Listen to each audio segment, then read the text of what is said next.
أنا بعاني من أزمة ثقة.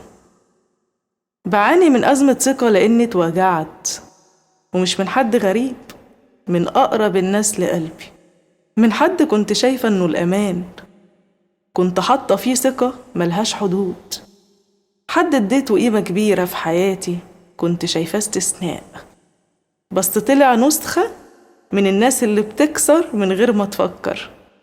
عرفت متأخر إن مش كل اللي بنديهم حب بيشوفونا غاليين، وإن مش كل اللي بنخاف على زعلهم بيخافوا على وجعنا، وإن مش كل كلمة تتقال لنا نصدقها، وإن أوقات كتير الأفعال كمان بتكون كدابة ووراها أغراض تانية مش عشاننا خالص.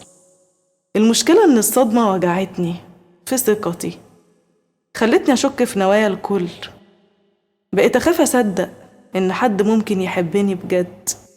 أنا اتغيرت ومش بإيدي.